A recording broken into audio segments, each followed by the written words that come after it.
ஈரோடு கிழக்கு சட்டமன்ற தொகுதியில் இடைத்தேர்தல் நடைபெறவுள்ள நிலையில் நாம் தமிழர் கட்சி வேட்பாளர் சீதாலட்சுமி மத்திய பேருந்து நிலையத்தில் ஆட்டோ ஓட்டுநர்களை சந்தித்து வாக்கு சேகரித்து வருகிறார்.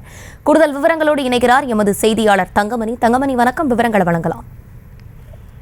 அர்ஷினி, வணக்கம். அதாவது ஈரோடு கிழக்கு சட்டமன்ற தொகுதிக்கான இடைத்தேர்தல் வருகின்ற பிப்ரவரி 5ஆம் தேதி நடைபெறவுள்ள நிலையில் தற்போது தீவிர பிரச்சாரம் என்பது திமுக சார்பிலும் நாம் தமிழர் கட்சி சார்பிலும் தற்போது தொடங்கி நடைபெற்று வருகிறது. ஒரு புறம் திமுக வேட்பாளர் சந்திரகுமாரும், மற்றொரு புறம் நாம் தமிழர் கட்சியினுடைய வேட்பாளர் சீதாலட்சுமி பிரச்சாரத்தில் ஈடுபட்டு வருகிறார். குறிப்பாக இன்றைய தினம் நாம் தமிழர் கட்சி சார்பில் வேட்பாளர் சீதாலட்சுமி ஈரோடு மத்திய பேருந்து நிலையத்தில் உள்ள ஆட்டோ ஓட்டுநர்கள் மற்றும் பேருந்து பயணிகள், பேருந்து நடத்துனர், ஓட்டுநர் ஆகியோரிடம் தொடர்ந்து வாக்கு சேகரிப்பு பிரச்சாரத்தில் ஈடுபட்டு வருகிறார். தொடர்ந்து நாம் தமிழர் கட்சியினுடைய வேட்பாளர் சீதாலட்சுமி அங்கிருக்கின்ற ஈரோடு கிழக்கு சட்டமன்ற தொகுதிக்கான வாக்காளர்களிடம் தொடர்ந்து தன்னை வெற்றி பெற செய்து வைத்தால் உடனடியாக மக்களுக்கு தேவையான அனைத்து அடிப்படை வசதிகளையும் செய்து கொடுப்பேன், அதே சமயத்தில் புற்றுநோய் ஆராய்ச்சி மையம், தார் சாலை வசதி, அதே சமயத்தில் சுகாதாரமான குடிநீர் வழங்குவதற்கான அனைத்து ஏற்பாடுகளையும் செய்து தருவேன் என வாக்குறுதி அளித்து வருகிறார்.